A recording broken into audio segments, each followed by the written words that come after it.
Greetings comrades, Myron here. Welcome to episode 3 of Dueling for Dummies, a series where we take a deep dive into the central mechanics of the Yu-Gi-Oh! Trading card game for new and returning players to become better duelists. In the previous episode, my Celtic business rival Fernand shared the most important features of the main 3 card types: monsters, spells, and traps.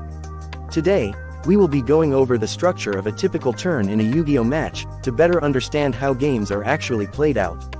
Turn structure is the flow in which each player's turn is played out in a game. Each turn is broken down into 6 phases: draw phase, standby phase, main phase 1, battle phase, main phase 2, and end phase. Each turn is played in that exact order. Before we discuss each individual phase, it is important to note that both players must agree to move from one phase to the next before doing so, typically done by asking simple phrases such as, "Standby main," or, "Attempt to go to battle phase." In the context of a match between 2 adult players, most of the time, players will know what's going on in the current game state. However, Yu-Gi-Oh! Is, first and foremost, a card game aimed at children between the ages of 6 and 12. Just because a significant amount of the current player base is teenagers and adults, doesn't mean communication between players isn't important, especially in a tournament setting. Players will typically give a simple nod or vocal cue to indicate that it is okay to move to the next phase. However, if they have a card or effect they want to activate before moving to the next phase, they will usually inform their opponent in some way beforehand. Now onto the phases themselves. The draw phase is the very first thing each player does on their turn. During this phase, the turn player draws 1 card from their deck. If you are unable to draw a card during this time, you immediately lose the duel. This occurs when you run out of cards to draw. After a card is drawn, players have the option to activate trap cards and quick play spell cards before moving to the standby phase. Either player can activate quick play spell cards and trap cards that were set face down on the field in the previous turn. Only the turn player can activate quick play spells from the hand. As mentioned in previous episodes of Dueling for Dummies, the player who goes first does not draw a card during the draw phase of their very first turn. Now we move to the standby phase. This phase is commonly overlooked and passed over as the match progresses. Similarly to the draw phase, each player can activate quick play spells and trap cards that were already on the field for 1 turn. But again, only the turn player can activate quick play spells from the hand. However, there are plenty of cards that activate, or have some kind of maintenance cost, that must, and can only be paid, during the standby phase. A cost is an action that must be performed in order to activate a card or effect, to perform another action, or to keep a card on the field. This is separate from activation conditions, which are requirements that must be met in order to activate a card or effect. Activation conditions are separated by a colon, and a cost is separated by a semicolon. An activation condition can be written before a cost or an effect. If it's written before an effect, that normally means the card has no cost outside of its activation requirement. If an activation condition appears before the cost, then the cost cannot be paid until the activation requirement is met, meaning the card cannot be activated. Usually, the conditions need only be met at the time of activation for a card to resolve. Even if at the time of resolution the conditions are no longer valid, the card still resolves, unless it has the text, "Condition must be true to activate and resolve this effect." A cost can range from having to sacrifice life points, discarding cards, tributing monsters, banishing cards, or sending cards to the graveyard from the hand, field, deck, or extra deck. In the context of the standby phase, the most common type of cost is a maintenance cost, which must be paid specifically to keep a card on the field. Whether said cost is optional or mandatory depends on the card text. Mandatory maintenance costs are followed by the phrase, "This is not optional," in parentheses, meaning that if you are unable to pay the cost, the card is removed from the field.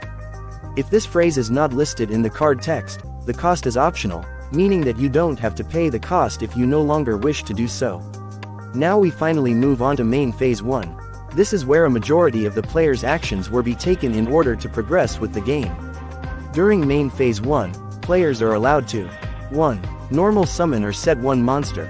2. Flip summon and special summon as many monsters as possible, assuming you're following the card text properly. 3. Change the battle position of monsters you control from attack to defense position, or vice versa. You can only do this once per monster, and not in the same turn the monster is summoned. 4. Activate the effects of monster cards. 5. Activate spell and trap cards and their effects. 6. Set spell and trap cards face down on the field. From main phase 1, your turn can flow in one of two ways. You can proceed to the battle phase, where your monsters can attack your opponent's monsters, or your opponent directly if they don't control any monsters, or you can skip directly to the end phase, which will end your turn and begin your opponent's turn. The player who goes first does not conduct their battle phase on their very first turn, and from their main phase 1, they will transition straight to the end phase. However, even if a player has monsters on their field, they may not want to attack due to the circumstances of the given game stat, such as if the opponent controls a monster with more attack points. In this situation, players can willingly skip their battle phase and transition from main phase 1 directly to the end phase. Onto the battle phase. As mentioned before, this is where your monsters can attack your opponent's monsters or your opponent directly. However, this phase has a few more tricky intricacies than that, to the point where I may need to cover them more in depth in a later video. For the purposes of this video, the monster important thing to remember is that each monster can only attack once per turn. Similarly to the draw phase and standby phase, players have the option to activate quick play spells and trap cards on the field during the battle phase, and only the turn player can activate quick play spells from the hand. If you conducted your battle phase, your turn continues to your main phase 2. Almost identical to main phase 1, main phase 2 allows you to perform all of the actions that are possible in main phase 1. However, there are some exceptions to this. If you normal summoned a monster during main phase 1, you cannot normal summon a monster during main phase 2. Remember, tribute summoning, sacrificing 1 or 2 monsters to summon a level 5 or higher monster, counts as your one normal summon for this turn. If you attack with a monster during the battle phase, you cannot change the battle position of that monster during main phase 2. Also, if you activated a once per turn effect during either main phase 1 or the battle phase, you cannot activate that effect again during main phase 2. Finally, there's the end phase. This is the last phase of your turn before your opponent begins their turn with their draw phase. Much like the previous phases, players are allowed to activate quick play spells and traps during the end phase. Additionally, some cards have effects that activate during the end phase. Finally, it should be noted that Yu-Gi-Oh! Has a maximum limit of 6 cards per player's hand. If a player has more than 6 cards in their hand during the end phase, they must discard cards until they are holding no more than 6 cards.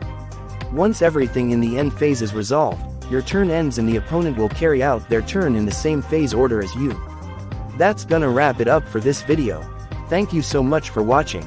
If you have any questions, leave them in the comments below. Also consider joining my Yu-Gi-Oh! Player server, the link to which will be in the description. Do svidaniya, comrades.